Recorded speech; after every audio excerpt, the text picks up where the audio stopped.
புவி என்ற சொல்லின் பொருள் யாது? பாருங்க, உழவு, உலகு, உளவு, உளம் அப்படின்னு சொல்லிட்டு விடைகள் கொடுக்கப்பட்டிருக்கு. புவி என்றாலும் பார் என்றாலும் உலகம் என்றாலும் எல்லாமே ஒண்ணுதான். இந்த உலகத்தை குறிக்கக்கூடிய சொல்லுதான்.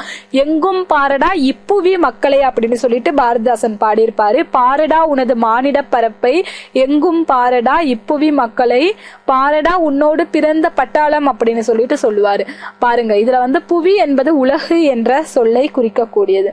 அடுத்து பாருங்க, கீழ் காண்பனவற்றுள் பாரதிதாசன் கவிதை தொகுப்பில் இடம்பெற்ற பாடல் எது அப்படின்னு சொல்லிட்டு கேக்குறாங்க.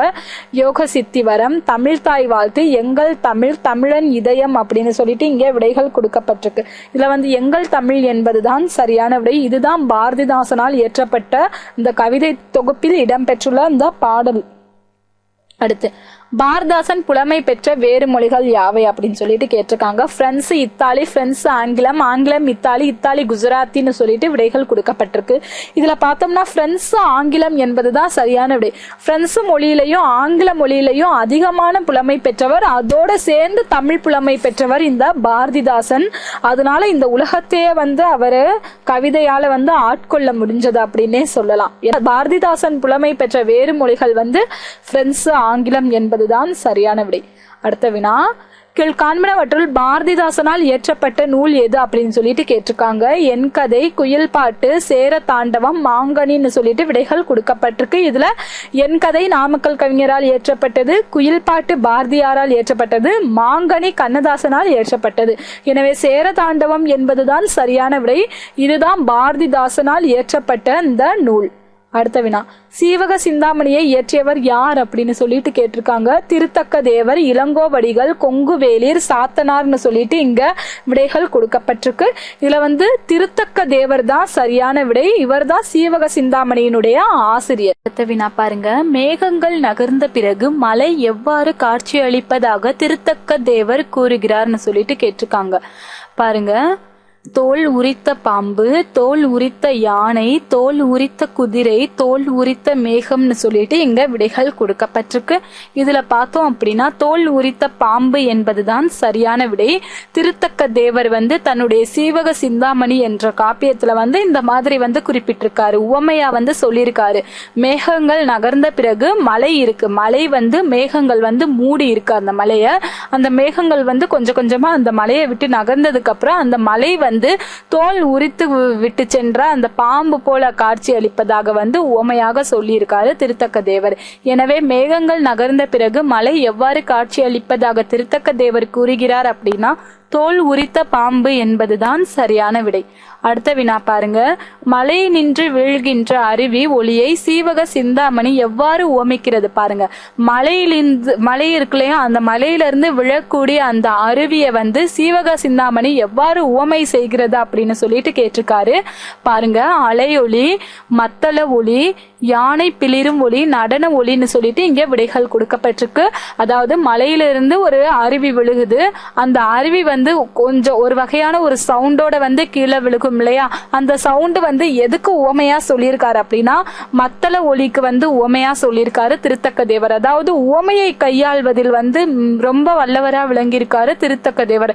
அந்த வகையில வந்து மலையில இருந்து அருவி கீழே விழுகிறது வந்து இயல்பு. அந்த சவுண்டு ஒரு வகையான சவுண்டா இருக்கும். அந்த சவுண்டு வந்து மத்தளம் போல ஒலிக்கிறதா அப்படின்னு சொல்லிட்டு தன்னுடைய சீவக சிந்தாமணி என்ற காப்பியத்துல வந்து எழுதியிருக்காரு. அடுத்து பாருங்க, திருத்தக்க தேவர் எந்த சமயத்தை சார்ந்தவர் அப்படின்னு சொல்லிட்டு கேட்டிருக்காங்க. பாருங்க, சைவ சமயம், பௌத்த சமயம், சமண சமயம், இஸ்லாம் சமயம்னு சொல்லிட்டு இங்க விடைகள் கொடுக்கப்பட்டிருக்கு. இதுல வந்து பார்த்தோம் அப்படின்னா அவரு சமண சமயத்தை சார்ந்தவர். அவர் இயற்றிய அந்த காப்பியமும் சீவக சிந்தாமணி என்று சொல்லப்படுகின்ற அந்த காப்பியமும் சமண காப்பியம் தான். எனவே திருத்தக்க தேவர் வந்து சமண சமயம் சார்ந்தவர் தான்.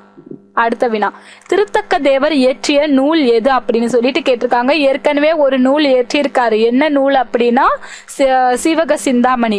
அதுக்கப்புறம் வேற ஒரு நூல் எது அப்படின்னு கேட்டிருக்காங்க. கிளி விருத்தம், மயில் விருத்தம், யானை விருத்தம், நரி விருத்தம். இதுல வந்து நரி விருத்தம் என்பதுதான் சரியான விடை. இதுதான் திருத்தக்க தேவரால் இயற்றப்பட்ட இன்னொரு நூல். அடுத்த வினா பாருங்க, சீவக சிந்தாமணியின் கதை தலைவன் யார்? அதாவது ஏதாவது ஒரு கதை இருந்துச்சுன்னா அதுக்கு ஒரு தலைவன் ஒரு தலைவி இருக்கணும் இல்லையா? அந்த வகையில வந்து சீவக சிந்தாமணியினுடைய கதை தலைவனாக கூறப்படுபவர் யாருன்னு சொல்லிட்டு கேட்டிருக்காங்க. சீவகன், கோவலன், திருதராஷ்டிரன், திவிட்டர்னு சொல்லிட்டு இங்க விடைகள் கொடுக்கப்பட்டிருக்கு. இதுல வந்து சீவக சிந்தாமணியினுடைய கதை தலைவன் வந்து சீவகன் தான். அடுத்த வினா, சீவக சிந்தாமணியின் வேறு பெயர் யாதுன்னு சொல்லிட்டு கேட்டிருக்காங்க. ஒவ்வொரு நூலுக்கும் வந்து அதனுடைய சிறப்பை வைத்துக்கொண்டு வேறு வேறு பெயர்கள் இடப்பட்டிருக்கும். அந்த வகையில வந்து சீவக சிந்தாமணியினுடைய வேறு பெயர் யாதுன்னு சொல்லிட்டு கேட்டிருக்காங்க. கலை நூல், காதல் நூல், வாழ்க்கை நூல், மனநூல்னு சொல்லிட்டு விடைகள் கொடுக்கப்பட்டிருக்கு. இதுல பார்த்தோம்னா மனநூல் என்பதுதான் சரியான விடை. இதுதான் சீவக சிந்தாமணியினுடைய வேறு பெயர். இப்ப சிலப்பதிகாரம் எடுத்துக்கிட்டோம்னா அதுக்கு ஏகப்பட்ட வேற்று பெயர்கள் இருக்கு. என்னது? உரையிடையிட்ட பாட்டுடை செய்யுள், குடிமக்கள் காப்பியம், மக்கள் காப்பியம், முத்தமிழ் காப்பியம், நாடக காப்பியம்னு சொல்லிட்டு நிறைய பெயர்கள் வந்து வேறு பெயர்கள் வந்து சிலப்பதிகாரத்திற்கு இருக்கு. அதே மாதிரிதான் சீவக சிந்தாமணிக்கு அமைந்த வேறு பெயர் மனநூல். ஏன்னா அதுல வந்து சீவகன் வந்து 8 வகையான திருமணங்களை வந்து செஞ்சுக்கிறாரு. கதா தலைவன் என்று அழைக்கப்படுகின்ற சீவகன் வந்து 8 பெண்களை வந்து மணந்து கொள்வதால் அதற்கு வந்து மனநூல் என்ற மற்றொரு பெயரும் வந்தது. அதுக்கப்புறம் பாருங்க, திருத்தக்க தேவர் எக்குலத்தை சார்ந்தவர் அப்படின்னு சொல்லிட்டு கேட்டிருக்காங்க. திருத்தக்க தேவர் எக்குலம் சார்ந்தவர்னு சொல்லிட்டு கேட்டிருக்காங்க. சோழர் குலம், சூரிய குலம், தேவர் குலம், பாண்டிய குலம்னு சொல்லிட்டு விடைகள் கொடுக்கப்பட்டிருக்கு. இதுல பார்த்தோம்னா சோழர் குலம் என்பதுதான் சரியான விடை. திருத்தக்க தேவர் வந்து சோழ நாட்டை சார்ந்த சோழ குலத்தவர். அடுத்து, பழங்கால மக்கள் தம் உள்ள கருத்துக்களை புலப்படுத்த எவற்றில் எழுதினர் அப்படின்னு சொல்லிட்டு கேட்டிருக்காங்க. அந்த காலத்துல வந்து அவங்களுடைய மனசுல இருக்கக்கூடிய அந்த மனப்பதிவுகளையும் உள்ள கருத்துக்களையும் வெளியிடுவதற்காக ஒரு இடத்துல எழுதி வச்சாங்க. அந்த இடம் எது பாருங்க, பாறைகளில், வானத்தில், நிலத்தில், காகிதத்தில் சொல்லிட்டு விடைகள் கொடுக்கப்பட்டிருக்கு. இதுல பார்த்தோம்னா பாறைகளில் என்பதுதான் சரியான விடை. அந்த காலத்து மக்கள் வந்து தன்னுடைய உள்ளத்தில் இருக்கக்கூடிய அந்த கருத்துக்களை வந்து வெளிப்படுத்துவதற்கு வந்து பாறைகள்ல வந்து எழுதினாங்க. இன்னைக்கு கூட பார்த்தோம்னா பாறைகள்ல நிறைய எழுத்துக்கள் வந்து காணப்படுது, நிறைய ஓவியங்கள் காணப்படுது.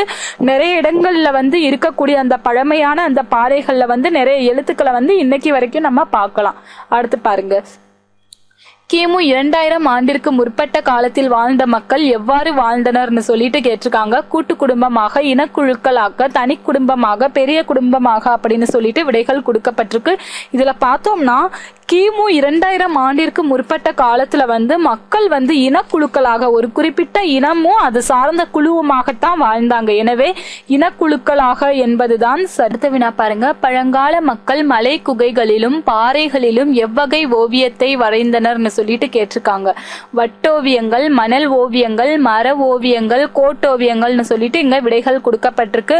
இதுல பார்த்தோம்னா பழங்கால மக்கள் வந்து மலைகள்லயும் பாறைகள்லயுமே வந்து கோட்டோவியங்கள் வந்து வரைஞ்சு வச்சிருந்தாங்க. அடுத்த வினா, மலை குகைகளிலும் பாறைகளிலும் வரைந்த கோட்டோவியங்களை கண்டறிந்து வெளியிட்டோர் யாருன்னு சொல்லிட்டு கேட்டிருக்காங்க. அதாவது மலை குகைகள்ல, பாறைகள்ல வந்து நிறைய கோட்டோவியங்கள் வந்து பழங்காலத்து மக்கள் வந்து வரைஞ்சு வச்சிருந்தாங்க. அது கண்டுபிடிச்ச துறை எது அப்படின்னு சொல்லிட்டு கேட்டிருக்காங்க. விடைகள் பாருங்க, அறநிலைத்துறை, தொல்பொருள் துறை, கலைத்துறை, காவல்துறைன்னு சொல்லிட்டு இங்க விடைகள் கொடுத்திருக்காங்க. இதுல வந்து தொல்பொருள் துறை என்பதுதான் சரியான விடை. ஏன்னா தொல்லியல் அறிஞர்கள், தொல்பொருள் துறையை சார்ந்த அறிஞர்கள் தான் எந்த எந்த இடத்துல வந்து எப்படிப்பட்ட மக்கள் வாழ்ந்தனர், பூமிக்கு அடியில புதைந்திருக்கக்கூடிய அந்த புதை பொருட்களுடைய ஆண்டுகள் என்ன அப்படின்னு இதெல்லாம் கணக்கிறது வந்து தொல்பொருள் துறையினர் தான்.